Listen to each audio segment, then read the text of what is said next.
Subscribe करें दिशा classes के YouTube channel को और बेल आइकन को दबाइए ताकि लेटेस्ट वीडियो आप तक सबसे पहले पहुंचे। इस स्मार्ट सिटी मिशन के तहत राज्य में चयनित जिले, उनकी संख्या है 4। स्मार्ट सिटी मिशन के बारे में आपको मैं बताना चाहता हूँ कि स्मार्ट सिटी जो मिशन है अपना 25 जून 2015 को चालू हुआ था। और स्मार्ट सिटी का उद्देश्य, मेन उद्देश्य जो है शहर के अंदर जो बेसिक जो आधारभूत इंफ्रास्ट्रक्चर है, सड़कें हैं, पानी है, बिजली है, इनकी सुविधाएं बढ़ाना तथा शहरों को और ज़्यादा विकसित करना इसका मेन उद्देश्य है। और प्रारंभिक तौर पे जब ये स्मार्ट सिटी मिशन शुरू हुआ था 25 जून से, प्रधानमंत्री जी ने जब इसकी शुरुआत की थी तो प्रारंभ में 100 जिलों का चयन किया गया था। तो 100 जिलों में अपने राजस्थान का जयपुर ज़िला उस टाइम पे चयनित किया गया था। उसके बाद में चरणबद्ध तरीके से इनको आगे बढ़ाया गया और अभी वर्तमान में राजस्थान के 4 ज़िले इसमें शामिल है। इसमें एक तो जयपुर पहले चयनित हो चुका था, उसके बाद में उदयपुर और उसके बाद में अजमेर और कोटा। ये आपके 4 ज़िले हैं जो स्मार्ट सिटी मिशन में शामिल किए गए हैं। उसके बाद में बिंदु नंबर 29, राज्य में उपभोक्ता थोक भंडार जो है वो है 37। ये ज़्यादा इंपॉर्टेंट नहीं है, आप इसको छोड़ सकते हो। और राज्य में प्राथमिक सहकारी भूमि विकास बैंक, ये मैंने आपको बताया था, भूमि विकास बैंक जो है आपको किसानों के लिए दीर्घकालीन जो है ऋण देने का कार्य करता है। और ये संख्या टोटल कितनी है अपने पूरे राजस्थान में बात करें तो 36 है। उसके बाद में राज्य में प्राथमिक कृषि साख समितियां जो है वो लगभग कितनी है 6645। ये लगभग ग्रामीण स्तर पे जो होती है, मैंने बताया था अभी पहले आपको। सहकारी साख में आपको जो राज्य स्तर पे है वो है आपकी अपेक्स बैंक, सहकारी बैंक। और जिला स्तर पे है वो केंद्रीय सहकारी बैंक है। जिला स्तर पे नाम इनका केंद्रीय सहकारी बैंक है। और ग्रामीण स्तर पे है उनका नाम है प्राथमिक कृषि साख सहकारी समितियां। ये कुल आपकी है 6645। ये थोड़ा इंपॉर्टेंट आप ध्यान रखना इसका। स्मार्ट विलेज, स्मार्ट सिटी की तर्ज पे ही स्मार्ट विलेज योजना चालू की गई है। और इसमें राजस्थान की कुल, ये बहुत इंपॉर्टेंट आप ध्यान रखना इसका, 3275 ग्राम जो है राजस्थान के स्मार्ट विलेज योजना में शामिल किए गए हैं। और पीछे 2018 के एक क्वेश्चन भी था कि धौलपुर जिले का आपका एक गांव है धनौरा। ये आपका अपने पूरे भारत का पहला स्मार्ट विलेज घोषित किया गया। धौलपुर जिले का धनौरा जो गांव है वो अपने पूरे भारत का जो है स्मार्ट विलेज घोषित किया गया है। राजस्थान में डाकघरों की संख्या, ये ज़्यादा इंपॉर्टेंट नहीं है, आप छोड़ सकते हैं इसको। बिंदु नंबर 34 थोड़ा देख लेना इसको। राज्य में दिसंबर 2019 तक सौर ऊर्जा उत्पादन, ये कितना है 4637 मेगावाट। उसके बाद में राज्य में दिसंबर 2019 तक मोटर वाहन पंजीकरण है 1.88 करोड़। तो इतने मोटर जो वाहन हैं वो पंजीकृत हो चुके हैं। सौर ऊर्जा जैसे मिशन भी है अपने, जैसे सौर ऊर्जा उत्पादन का, तो वो भी अपने को थोड़ा ध्यान रखना है, देखना है उसको भी। चलिए इसके बाद आगे नेक्स्ट चलते हैं। ये आपके आर्थिक विकास से संबंधित प्रमुख तथ्य है जो आपको याद रखने हैं। पहला बिंदु है, राज्य में 1 अप्रैल 2010 को निःशुल्क एवं अनिवार्य शिक्षा का अधिकार अधिनियम 2009 जो है लागू किया गया है। ये अधिनियम जिसके बारे में अपने बात करते हैं RTE, राइट टू एजुकेशन, ये अनिवार्य और निःशुल्क शिक्षा का अधिकार है 2009। ये राजस्थान में 1 अप्रैल 2010 को लागू हुआ है। और शिक्षा का प्रावधान अपने मूल अधिकार और कर्तव्य हैं उनमें भी आपके उल्लेख रखा है। मूल अधिकारों में भी लिख रखा है कि सरकार जो है निःशुल्क शिक्षा उपलब्ध करवाएगी। उसी के तहत ये RT एक्ट लाया गया है। उसके बाद में बिंदु नंबर 2, राज्य में भारतीय प्रौद्योगिकी संस्थान IIT जोधपुर के अंदर स्थापित की गई है। देखिए IIT जो है इंडियन इंस्टीट्यूट ऑफ टेक्नोलॉजी, ये संस्थान अपने पूरे भारत में प्रत्येक राज्य में एक होता है लगभग। ये लगभग 30 संस्थान है, एग्जैक्ट आंकड़ा मुझे पता नहीं है और ज़्यादा इम्पोर्टेंट भी नहीं है, आप याद रखना। इंडियन इंस्टीट्यूट ऑफ टेक्नोलॉजी ये प्रत्येक राज्य में एक होता है संस्थान IIT, और कई राज्यों में नहीं है, कई राज्यों में ये है। तो IIT जो है ये आपके जैसे इनका चयन जो है 12th के बाद में प्रवेश परीक्षा होती है इनकी, और 12th में जिसने साइंस प्लस मैथ्स में अगर 12th जिसने कर रखी है वो विद्यार्थी ही इन संस्थानों में प्रवेश पा सकते हैं। और इनमें प्रवेश लेने के लिए पहले आपका एंट्रेंस एग्ज़ाम होता है, उसमें आपके अच्छे मार्क्स आते हैं तो ही इनमें सिलेक्शन आपका होता है, नहीं तो नहीं होता है। ये आपके पूरे राजस्थान में अपने एक ही है, भारतीय प्रौद्योगिकी संस्थान जोधपुर के अंदर। उसके बाद में भारतीय प्रबंधन संस्थान, ये IIM है, ये भी आपके पूरे ये मैनेजमेंट कोर्स करवाती है, और इन संस्थानों में आपके MBA कराया जाता है। MBA आपका बिजनेस मैनेजमेंट से जुड़ा हुआ कोर्स है, और IIM जो है संस्थान है, ये भी आपकी गिनी चुनी संस्थान हैं, अच्छी संस्थान हैं। ये आपके कहाँ पे है, देवपुर में। एक IIIT आप ध्यान रखना, IIIT आपकी है कोटा में, ये भी IIT की तरह ही आपकी एक संस्थान है। उसके बाद में बिंदु नंबर 4, आयुष्मान भारत महात्मा गांधी राजस्थान स्वास्थ्य बीमा योजना को प्रदेश में 1 सितंबर 2019 से लागू किया गया है। ये बहुत इंपॉर्टेंट है, ध्यान रखना। प्रधानमंत्री मोदी जी ने आयुष्मान भारत जो है योजना चलाई थी। आयुष्मान भारत योजना आपकी जो है बजट में इसकी घोषणा हुई थी, और ये 14 अप्रैल 2018 को 14 अप्रैल 2018 को छत्तीसगढ़ के बीजापुर से इसकी शुरुआत प्रधानमंत्री मोदी जी ने की थी। तो ये आपको ध्यान रखना है। आयुष्मान भारत योजना उन गरीब परिवारों के लिए है जो गरीबी रेखा से नीचे है। BPL परिवार जितने भी है उनके लिए 5 लाख का बीमा कवर है। इसमें अगर बीमार पड़ जाता है कोई BPL परिवार का सदस्य है तो उसको 5 लाख का बीमा कवर हर साल दिया जाएगा। तो बहुत अच्छी योजना ये आयुष्मान भारत। तो सभी राज्य सरकारों को निर्देश थे कि आयुष्मान भारत योजना जो है सभी राज्य अपने अपने स्तर पर लागू करे। तो अपने जो मुख्यमंत्री हैं अशोक गहलोत जी, उन्होंने आयुष्मान भारत महात्मा गांधी जो योजना है आयुष्मान भारत, उसके आगे नाम ऐड कर दिया है महात्मा गांधी राजस्थान स्वास्थ्य बीमा योजना, और इसको लागू किया है आपके 1 सितंबर 2019 से इसको चालू किया गया है। तो वैसे अपने राजस्थान में पहले से ऐसी योजना चल रही है, मुख्यमंत्री निःशुल्क दवा योजना, जांच योजना, इस प्रकार की योजना पहले से चालू है। फिर भी गरीब परिवारों के लिए सरकारी हॉस्पिटल प्लस आपकी जो चुनी हुई प्राइवेट हॉस्पिटल है उनमें भी गरीब परिवार के जो सदस्य है वो अपना इलाज करवा पाएंगे। तो ये आयुष्मान भारत योजना बहुत इंपॉर्टेंट है, याद रखना आप।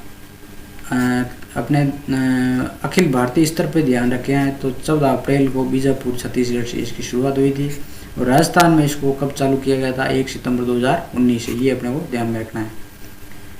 अभी बजट में पिछले जो बजट था उसमें घोषणा की गई थी कि राजस्थान सरकार जो है कृषक कल्याण कोष का गठन करेगी। तो ये इसका गठन हो चुका है 16 दिसंबर 2019 को, ये ध्यान रखना आप। तो ऐसे याद रख सकते हो इनको 2 तारीखों को कि 1 सितंबर को तो क्या क्या था, क्या गरीब परिवारों के लिए आयुष्मान भारत महात्मा गांधी स्वास्थ्य बीमा योजना 1 तारीख को 1 सितंबर को, सितंबर के बाद महीना कौन सा आता है? अक्टूबर, नवंबर, दिसंबर।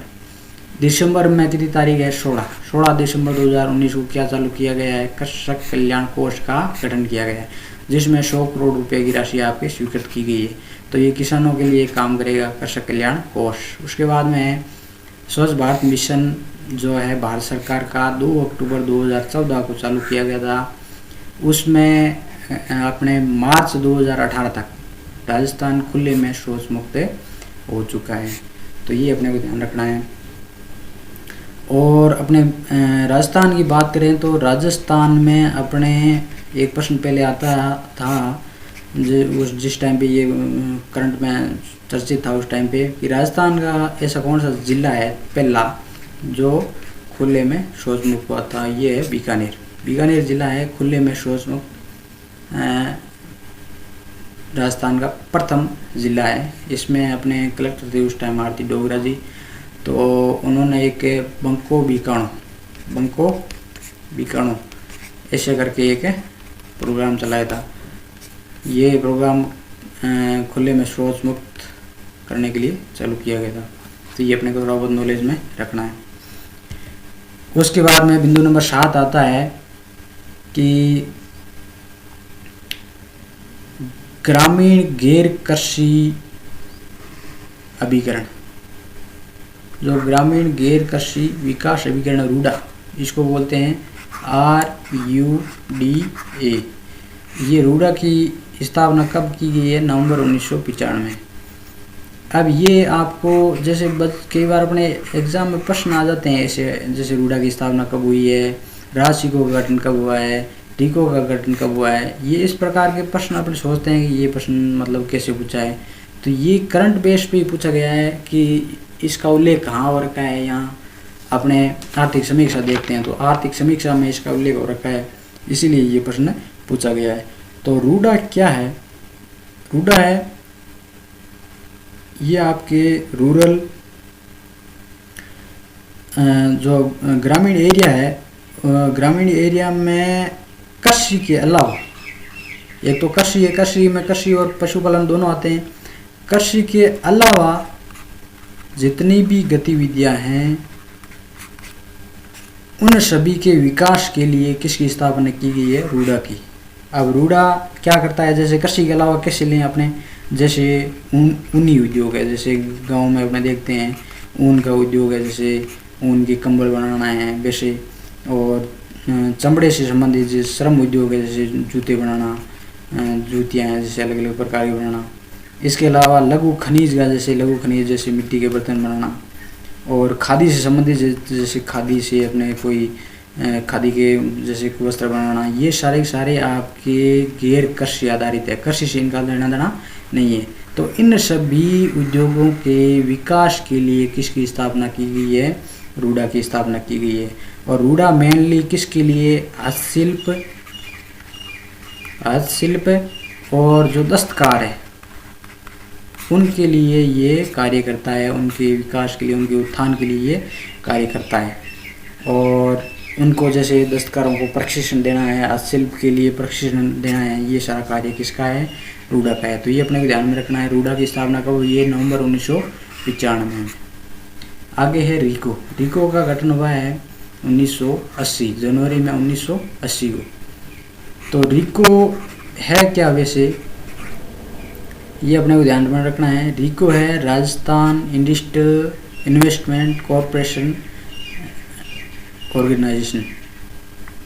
तो ये रीको राजस्थान में जितने भी उद्योग है, जैसे आपने कोई भी शहर में जाते हैं तो रीको इंडस्ट्रियल एरिया से लिखा आता है। तो रीको अपने जितने भी जिला स्तर पे अपने उद्योग धंधे स्थापित हो रखे हैं उनको स्थापित करने में उनको वित्तीय सहायता देता है, और जितने भी उद्योग धंधे हैं उनको जो स्थापित करने में मदद है, आर्थिक मदद के लो, या जितने भी मान लो कोई उद्यमी अपना उद्योग स्थापित करना चाहता है उनके लिए लोन की व्यवस्था करवाना, ये सारा काम किसका है? रीको का। और रीको के बारे में एक आप ध्यान में रखना कि इनकी अंश पूंजी है, अंश पूंजी जिसको बोलते हैं अपने, इनकी कैपिटल सरकार ने फिक्स कर रखी है कि भाई इनकी 175 जो करोड़ रुपए है ये रीको की अंश पूंजी है। प्रश्न एक रीको से संबंधित एक पहले प्रश्न पूछा गया था कि रिको के बारे में निम्न में से कौन से कथन सही है। तो ये पहला ये दे दे कि मान लो रिको का स्थापना कब हुई, जनवरी 1980 को। उसके बाद में ये बोल दे कि रिको की जो अंश पूंजी है वो 175 करोड़ रुपए है। और दूसरा कि रिको के कार्य कौन कौन से हैं ये लिख दे उसमें। तो नीचे आपको प्रश्न पूछ लेंगे उपरोक्त में से कौन से कथन सही है, 1 2 3 ऐसे करके प्रश्न पूछ सकता है, ये इंपॉर्टेंट है, ध्यान रखना। तो रिको से संबंधित अपने को 2 ध्यान में रखना है मेनली। तो स्थापना कब हुई है, जनवरी 1980 में। दूसरा अपने को ध्यान में रखना है कि इसकी अंश पूंजी कितनी है, 175 करोड़ रुपए। नंबर 9 पे है राज सिको। नंबर 9 पे है राज सिको। तो राज सिको की स्थापना हुई है 3 जून 1961 को। 3 जून 1961 को। तो 3 जून 1961 को राज सिको की स्थापना हुई है। तो अब राज सिको क्या करता है, राज सिको आपके कुटीर व लघु उद्योग, राज सिको क्या करता है, राज सिको आपके राजस्थान स्मॉल इंडस्ट्री कॉरपोरेशन, ये आपका स्मॉल इंडस्ट्री मतलब लघु व कुटीर उद्योग है, उन उद्योगों के विकास और उनमें उत्पादन क्षमता बढ़ाना और उत्पादित की गई वस्तुओं को बेचना, विपणन। तो ये उत्पादन और विपणन दोनों का कार्य करता है राज सिको। किन के लिए, खाली लघु व कुटीर उद्योगों के, लघु और कुटीर उद्योग के। अब उद्योग अपने ये ध्यान में रखना है, लघु और कुटीर उद्योग किन को बोलते हैं। कुटीर मतलब एक ही परिवार, जैसे ग्रामीण कोई परिवार है, एक ही परिवार में जहाँ पे ज़्यादा अंश पूंजी की अपने को जरूरत नहीं होती है, ज़्यादा पैसे लगाने की जरूरत नहीं होती है। जैसे मान लो दरी बनाने का कार्य है, तो दरी बनाने का कार्य है, उसमें पैसे अपने को कम लगते हैं। ये आपके दरी बनाने वाला किस में आ जाएगा, लघु उद्योग में।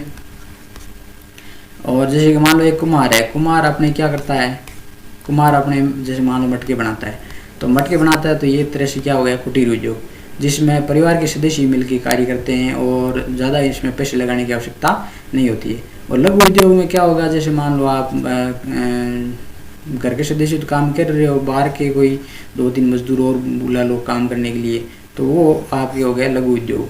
तो लघु और कुटीर उद्योग इस प्रकार के, उनको उनमें उत्पादन क्षमता बढ़ाना और विपणन का कार्य अपने पूरे राजस्थान में इन उद्योगों के लिए कौन कर रहा है, राज सिको। स्थापना कब हुई है, 3 जून 1961 को, ये अपने को याद रखना है। और राज सिको के बारे में 1-2 बातें और मैं बता दूं कि राज सिको जो है, जैसे मान लो ये हस्तशिल्प से जितनी भी आपकी वस्तुएं बनी और उत्पादित हुई, उनको बेचने के लिए राज सिको की जो मार्केट में एक राजस्थली नाम से आपकी चेन बन रखी है, एक मतलब दुकान है। चैन का मतलब एक तरह से अपने मान सकते हैं शॉप है, दुकानें हैं। ये राजस्थली नाम की जो शॉप है, इन शॉप में ये हाथ से बनी हुई चीज़ें हैं, सारी सारी रहती है, और वहाँ से जाके कोई भी वहाँ से खरीद सकता है। तो ये एक तरह से जो दस्तकार है, जो भी शिल्प का कार्य करते हैं, उनके लिए एक सहयोग हो गया।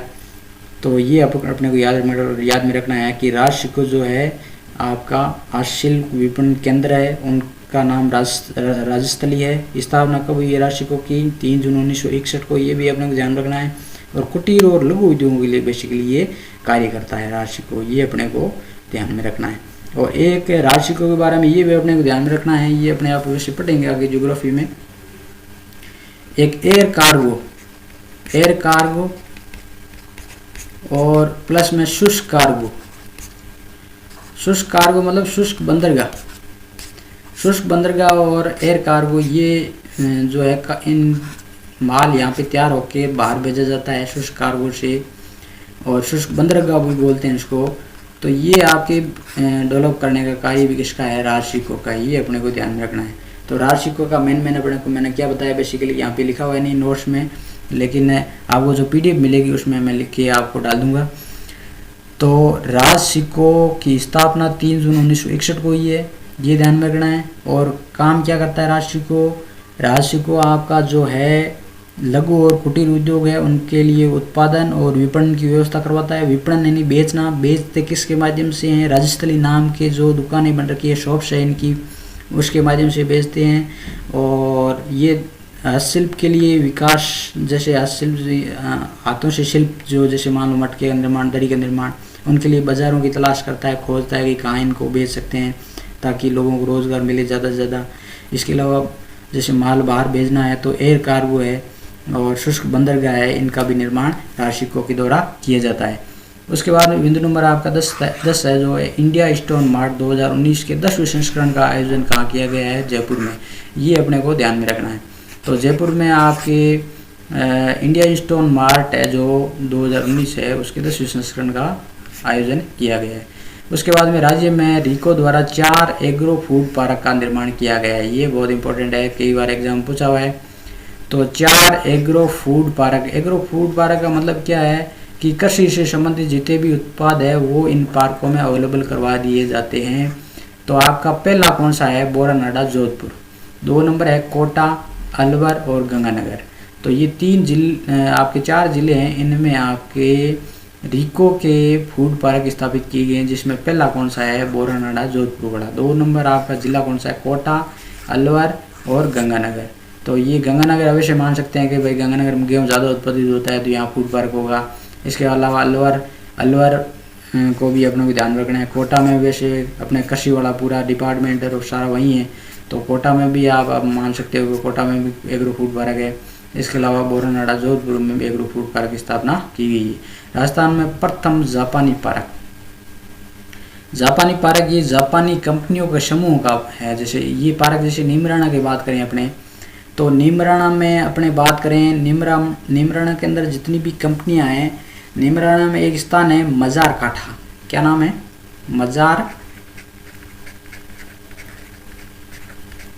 मजार काठा नाम के स्थान पर यहाँ पे जापानी कंपनियों का समूह और यहाँ पे नई वस्तुएं बनाता है, बेचता है। तो ये इनको बोलते हैं जेट्रो पार्क। तो जेट्रो पार्क नाम आ जाए। जेट्रो पार्क कहाँ है? तो जेट्रो पार्क आपके मजार काठा नीमराणा में है। नीमराणा कहाँ है? अलवर में। तो जापानी कंपनियों का समूह है यहाँ पे। एक कोटरा है कोरियाई कंपनियों का समूह। कोटरा है कोरियाई कंपनियों का समूह। कोटरा कहाँ है? गिलोट में। कोटरा कहाँ है? गिलोट भी कहाँ है? नीमराणा। ये अपने को 2 ध्यान में रखने हैं, गिलोट और आपके मजार काठा। तो गिलोट भी कहाँ है? नीमराणा में, और ये मजार काठा भी कहाँ है? नीमराणा में। तो मजार काठा में तो जेट्रो पार्क है, जापानी कंपनियों का समूह, और आपके गिलोट के अंदर है कोरियाई कंपनियों का समूह है। कोरियाई देश जो है उनकी कंपनियों का समूह वहाँ पे कार्य करता है, उसको बोलते हैं कोटरा। तो ये अपने को 2 ध्यान में रखना है। उसके बाद में आता है राज्य का दूसरा जापानी पार्क। ये कहाँ पे स्थापित हुआ है? गिलोट। तो गिलोट का मैंने अभी बताया, गिलोट में कोरियाई कंपनियों का है। तो पहला जापानी पार्क तो कहाँ स्थापित हुआ है? नीमराणा। और दूसरा कहाँ हुआ है? गिलोट में। गिलोट में दूसरा जापानी पार्क भी है, और क्या बताया मैंने? कोरियाई कंपनियों का समूह कोटरा भी है। उसके बाद बिंदु नंबर 14 हम बात करें अपने राजस्थान वित्त निगम की स्थापना राज्य वित्त निगम अधिनियम 1951 के तहत कब हुई है? 1955 में। ये अपने को ध्यान में रखना है। तो 1955 में इसको राज्य वित्त निगम मतलब RFC बोलते हैं। क्या बोलते हैं? RFC, राजस्थान फाइनेंस कमीशन, यानी कि राजस्थान वित्त निगम। तो राजस्थान वित्त निगम जो आपके है कुटीर और लघु उद्योगों के लिए ये भी कार्य करता है, और लेकिन ये क्या करता है? मध्यम और दीर्घकालीन ऋण देता है।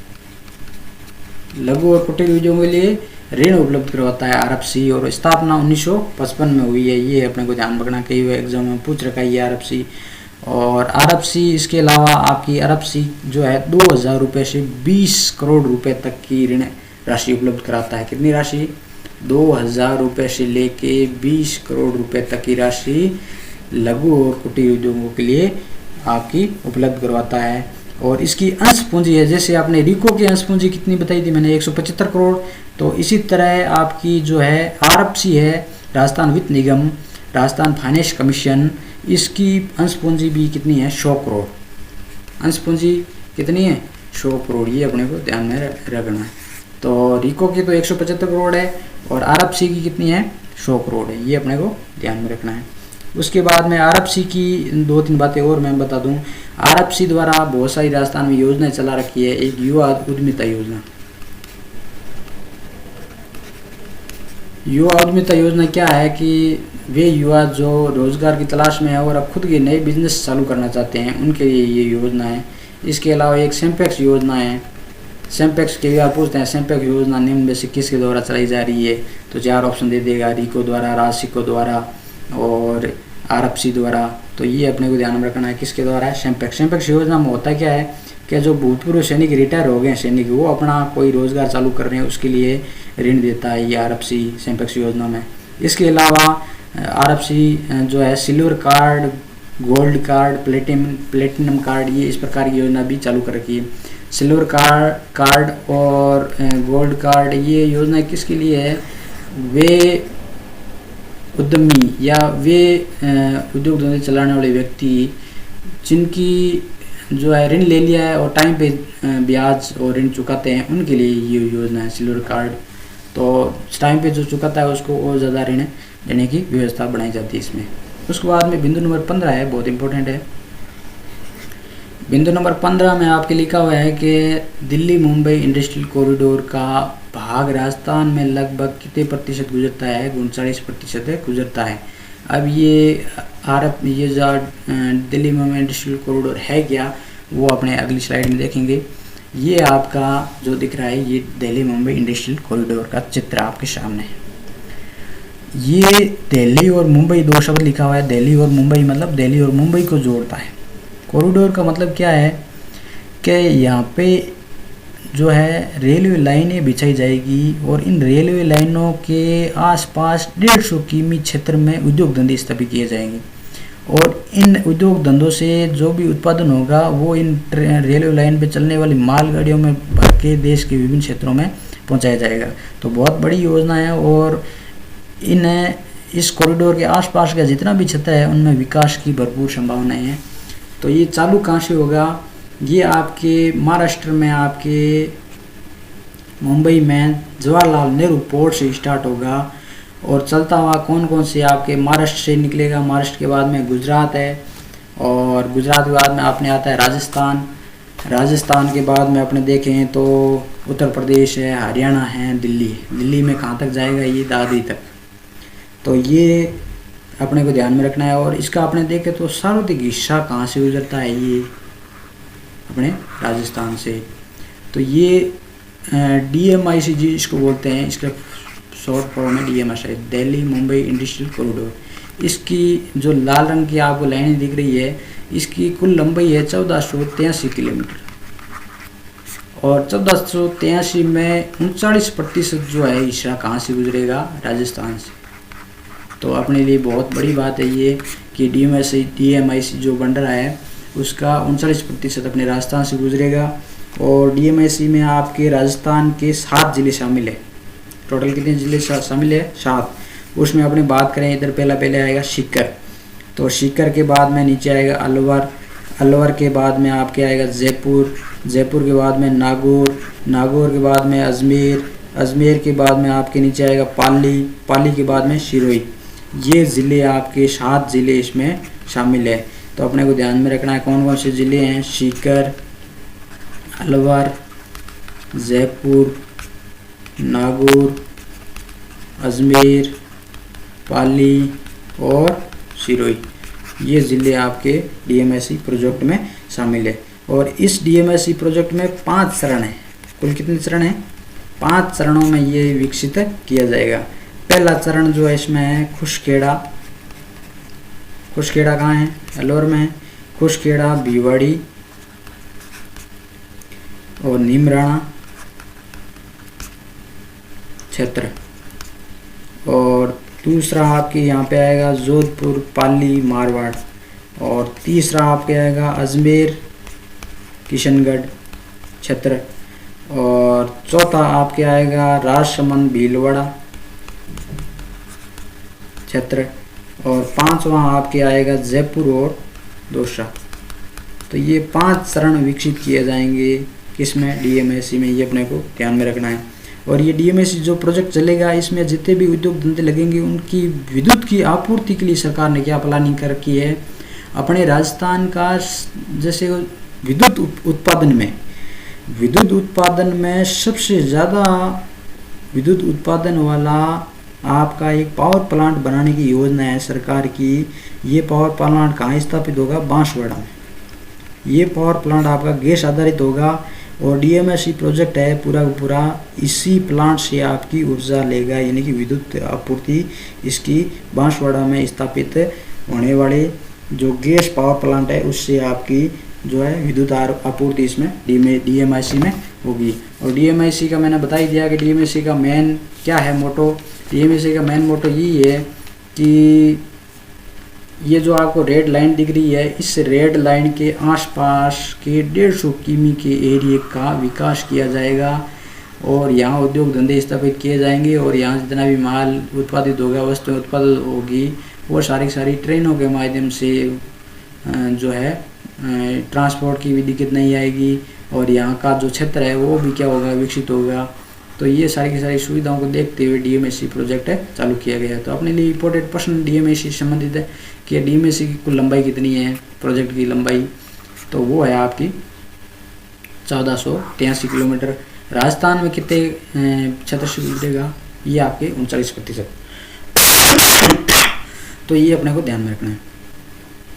और कुल कितने 7 जिलों से गुजरेगा, ये जिले कौन कौन से ये भी ध्यान रख लेना। 5 चरण है, ये चरण आप याद नहीं रखो तो भी आप एक ध्यान रख लेना कि 5 चरणों में होगा ये। एक तो खुशखेड़ा भिवाड़ी नीमराना है, जोधपुर पाली है, अजमेर किशनगढ़ है, राजसमंद भीलवाड़ा है, उदयपुर और दौसा क्षेत्र है। ये 5 चरणों में इसका डीएमएससी का विकास होगा, ये अपने को ध्यान में रखना है। 39% बड़ा। उसके बाद में अपने नेक्स्ट चलते हैं। ये आपका एक तरह से भारत और राजस्थान का तुलनात्मक अध्ययन है, बेसिक है ये। जैसे बिंदु नंबर अपने 1 की बात करें तो बिंदु नंबर 1 में क्या लिखा हुआ है कि भौगोलिक क्षेत्रफल। तो क्षेत्रफल अपने सबको पता है, क्षेत्रफल किस में होता है, वर्ग किमी में होता है। क्षेत्रफल की इकाई क्या है, वर्ग किमी। उसके बाद में अपने क्षेत्रफल राजस्थान की बात करें तो कितना है, 3,42,000। और यहाँ पे राजस्थान भारत का कितना है, 32,87,000। तो 3,42,000 है और यहाँ कितने हैं, भारत के 32,87,000। उसके बाद में जनसंख्या की बात करें तो अपन पीछे पड़ी थी 6,85,00,000 है और यहाँ पे 121 करोड़ है। 121 करोड़ मतलब क्या हो गया, 1,21 करोड़। उसके बाद जनसंख्या घनत्व अपने को पता है, राजस्थान में 200 है और इंडिया में कितना है, 382। उसके बाद दशक की वृद्धि दर की बात करें, दशक की वृद्धि दर का मतलब क्या है कि 2011 में अपनी जनगणना हुई थी, उससे पहले जनगणना कब हुई थी, 2001 में। तो 2001 से लेकर 2010 तक कितनी वृद्धि हुई जनसंख्या में, उसको बोलते हैं दशकीय वृद्धि दर। तो दशकीय वृद्धि दर अपने राजस्थान की रही थी 21.3 और भारत की इतनी रही थी 17.7। तो ये अपने को ध्यान में रखना। दशकीय वृद्धि दर राजस्थान की 21.3 और भारत की इतनी है 17.7। तो भारत की दशकीय वृद्धि दर ज़्यादा कम रही है, राजस्थान की दशकीय वृद्धि दर ज़्यादा रही है 21.3। उसके बाद में अनुसूचित जनजाति, अनुसूचित जनजाति को बोलते हैं ST, शेड्यूल ट्राइब, और ये अनुसूचित जाति है, इसको बोलते हैं SC। तो ST राजस्थान में कितने हैं, ये अपने को कैसे याद रखेंगे, ST, T का मतलब 13, T का मतलब क्या याद रखना आपको, राजस्थान की दृष्टि से देखें तो T का मतलब होता है 13 मतलब 13। तो ST जनसंख्या राजस्थान में कितना प्रतिशत है, 13%। इसी तरह अपने C मतलब होता है 17, SC मतलब 17 कितनी है, 17। तो SC की जनसंख्या कितनी होगी, 17 और ST कितनी होगी, 13। और ये भारत की है 8.6, S जो है T और SC है 16। तो ये अपने को थोड़ा देखना पड़ेगा। उसके बाद में लिंगानुपात की बात करें तो लिंगानुपात अब मैंने पहले बता ही दिया, परिभाषा क्या लिंगानुपात की, कि प्रति 1,000 पुरुष व महिलाओं की संख्या राजस्थान में कितनी है, 928 और भारत में कितनी है, 943। तो ये अपने को ध्यान रखना है, भारत में ज़्यादा है 943, तो ये अपने को ध्यान में रखना है। इससे पहले अपने बात की थी किसकी, कि लिंगानुपात अपने देखें तो ग्रामीण और शहरी लिंगानुपात। तो ग्रामीण का अपने कितना था, 933 और शहरी कितना था, 914। तो ये भी अपने को ध्यान में रखना है।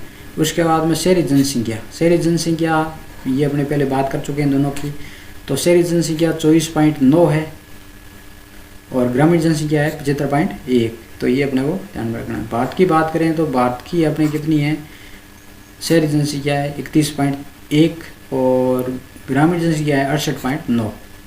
तो ये राजस्थान और भारत दोनों का कंपैरिजन है, अपने को ध्यान में रखना है। ये राजस्थान की अपने जो है शहरी है 24.9, ये 31.1 है। ये अपने हैं ग्रामीण जनसंख्या 75.1, ये 68.9। उसके बाद में अपने बात करें बाल लिंगानुपात की। तो बाल लिंगानुपात है वो भी जैसे अपने लिंगानुपात देखते हैं उसी तरह ही है, प्रति 1000 बालकों पे संख्या ये कितना है, राजस्थान में 888 और भारत में कितना है 919। तो ये अपने को ध्यान में रखना है। उसके बाद अपने बात करें साक्षरता की, तो साक्षरता अपने पढ़ चुके हैं 66.1 और भारत में साक्षरता कितनी है 73% है, मतलब 100 में से 73 लोग पढ़े लिखे हैं। राजस्थान में कितने पढ़े लिखे हैं 66.1। पुरुष साक्षरता की बात करें तो पुरुष कितने पढ़े लिखे हैं राजस्थान में 79.2, 79.2% लोग जो है राजस्थान में पुरुष पढ़े लिखे हैं। महिलाएं कितनी पढ़ी लिखी है सिर्फ 52, महिलाओं की स्थिति पढ़ी लिखी में राजस्थान में पीछे से दूसरे या तीसरे स्थान पर आता है बिहार के बाद में, तो 52.1% ही। और पूरे अखिल भारतीय अपने बात करें तो पूरे भारत में पुरुष जनसंख्या जो है कितनी पढ़ी लिखी है 80% और महिला कितनी पढ़ी लिखी है 64.6। तो ये अपने को ध्यान में रखना है। ये आंकड़े आप PDF टेलीग्राम चैनल पे डाल दी जाएगी, वहाँ से उतार के आप इनको आंकड़ों को याद कर लेना। उसके बाद में कार्य सहभागिता दर, तो ये ज़्यादा इंपॉर्टेंट नहीं है, आप इसको देख लेना। कार्य सहभागिता मतलब कार्य करने वाले व्यक्तियों की संख्या, तो ये राजस्थान में है 43.6 और भारत में है 39.8। उसके बाद में है जन्म दर, तो जन्म दर है ये आपके 24.1% है और भारत में जन्म दर कितनी है 20.2%। उसके बाद में मृत्यु दर, मृत्यु दर आपकी है 6 और राजस्थान में 6 और भारत में कितनी है 6.3 है। तो मृत्यु दर का मतलब क्या हुआ कि 1000 जो है व्यक्तियों पर मरने वालों की संख्या कितनी है 6 और भारत में कितनी है 6.3। शिशु मृत्यु दर प्रति 1000 जीवित जन्म पे मरने वाले बच्चों की संख्या कितनी है 38 राजस्थान में और भारत में कितनी है 33। ये अपने को ध्यान रखना। तो राजस्थान में जन्म लेते ही 1 महीने के अंदर जो बच्चे मर जाते हैं उसको बोलते हैं शिशु मृत्यु दर। किन्हीं कारणों से अगर उनकी चाहे बीमारी हो चाहे किसी अन्य वजह से उनकी अगर मृत्यु हो जाती है तो उसको बोलते हैं शिशु मृत्यु दर, जन्म से 1 महीने के भीतर। तो ये आपके 38 बच्चे हैं 1000 में, ये कितने हैं 33। उसके बाद में मातृत्व मृत्यु दर, ये बहुत इंपॉर्टेंट है, ध्यान रखना। मातृत्व मृत्यु दर आपकी प्रति लाख जीवित जन्म पे ध्यान में रखें। प्रति 1 लाख जीवित जन्म देने वाली महिलाओं में मरने वाली महिलाओं की संख्या कितनी है 186।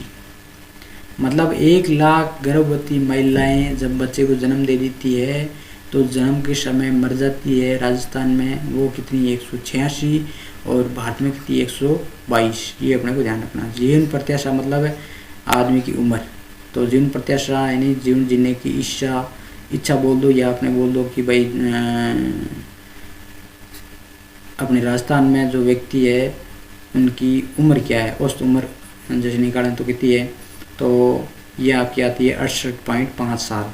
तो 68 लगभग साल जो है राजस्थान का व्यक्ति जीवन जीता है और भारत में कितने जीवन जीता है 69 साल।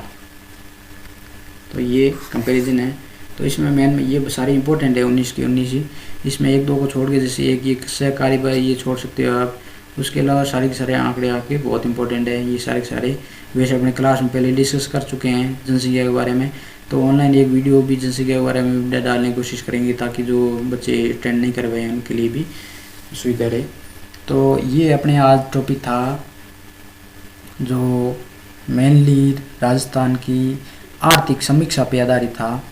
तो ये अपने को ध्यान में रखते हुए सारी जो है, और इसकी जो PDF है वो आपको टेलीग्राम चैनल पे मिल जाएगी।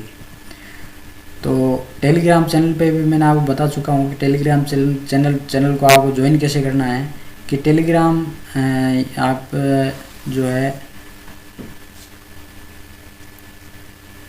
टेलीग्राम चैनल ज्वाइन करने के लिए आपको जाना पड़ेगा कहाँ पे,